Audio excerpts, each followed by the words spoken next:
প্রথমত আমাদের আজকে আমি কোর্টে এসেছি। আমাদের রাজ্যের সর্বকনিষ্ঠ মন্ত্রী, আইনমন্ত্রী, তিনি শহরে এসেছেন গতকাল। বিরাজবাবুর সাথে আমার পরিচয় আগেই, আমাদের শহরেই ও এবিভিপির সাথে যুক্ত ছিল, তখন থেকেই আমি ওকে চিনি।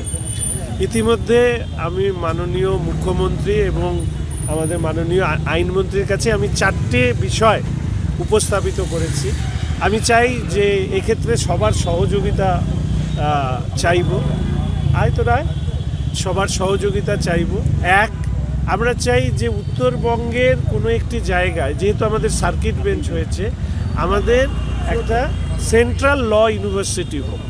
তো সেই ব্যাপারে ইতিমধ্যে আমি বিষয়টি রেখেছি।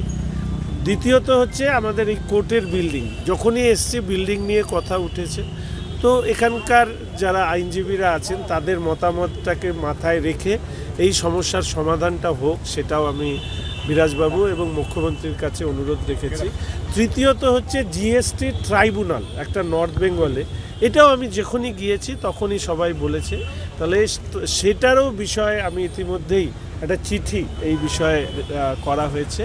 আর এমএসএমইর যে ডিসপিউটগুলো আছে সেইগুলোকে যাতে উত্তরবঙ্গে যে পরিকাঠামো আছে সেখানে আমি যতটুকু শুনেছি যে আমাদের কিছু অ্যাপয়েন্টমেন্টস দরকার, তো সেইগুলো করে দেওয়া হলে তাহলে একদিকে জিএসটি, এমএসএমই, কোর্ট বিল্ডিং এবং একটা সেন্ট্রাল ল ইউনিভার্সিটি, এই 4টে মূল যে বিষয় আমি এই আইনের সাথে যুক্ত মানুষদের কাছ থেকে যেগুলো জেনেছিলাম নির্বাচনের আগে, ইতিমধ্যেই মুখ্যমন্ত্রীর কাছে আমি আবেদন করেছি।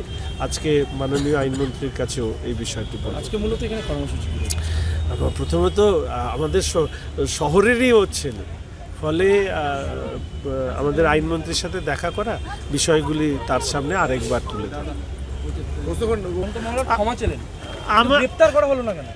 প্রথম কথা, একটা জিনিস মাথায় রাখতে হবে, কেউ যদি নিজের ভুল স্বীকার করে তাহলে আমি মনে করি যে আমাদের সমাজ ঠিক ততখানি উদার, সেই তার ভুল স্বীকার করা বা ক্ষমা প্রার্থনা করা, সেটাকেও সম্মান জানানো উচিত। এটা কোনো ইগোর লড়াই যে গ্রেপ্তার করলেই সেটাই ভালো না।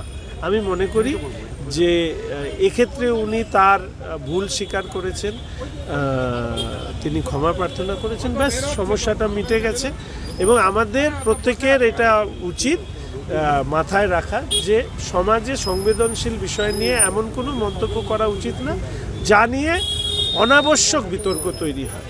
ফলে উনি চেয়েছেন এবং মুখ্যমন্ত্রী এই বিষয় নিয়ে তিনি তার মতামত মনে হয় জানিয়েছেন। ফলে আর নতুন করে আমার এই বিষয়ে কিছু বলার। দীর্ঘ 3 থেকে 4 দশকে যেই রকমই পলিটিক্যাল পার্টিরা এসেছিল পাওয়ারে, তারা খালি শিলিগুড়ির আইনজীবীদের 3টে জিনিস দিয়েছিল: ধোঁয়া, ধুল আর ধোকা।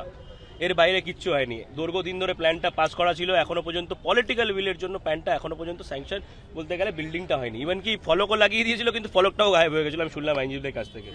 মাননীয় মন্ত্রী আমাকে দীর্ঘদিন ধরেই বলছিল বিষয়টা, আমি ওই জন্য চলে এসেছি কালকে দেখা করার জন্য, ইন্সপেক্ট করার জন্য।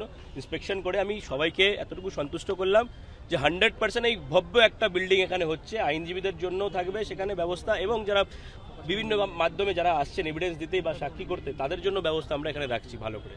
খুব শীঘ্রই এটা হয়ে যাবে। আর যেটা আমাদের অ্যাডমিনিস্ট্রেটিভ লেভেলে যেখানে আটকে আছে, সেটা ইমিডিয়েটলি মন্ত্রীমশাই আর আমরা মিলে দুজনে মিলে ইমিডিয়েটলি রিজলভ করছি। ফান্ড নিয়ে কোনো সমস্যা নেই, কোনো কিছুই নেই। এখানে পলিটিক্যাল উইল, উত্তরবঙ্গকে নেগলেক্ট করা হয়েছিল, এখন যেটা আমাদের ডাবল ইঞ্জিন সরকার এসেছে, উত্তরবঙ্গকে আমরা ফার্স্ট প্রায়োরিটি দিচ্ছি।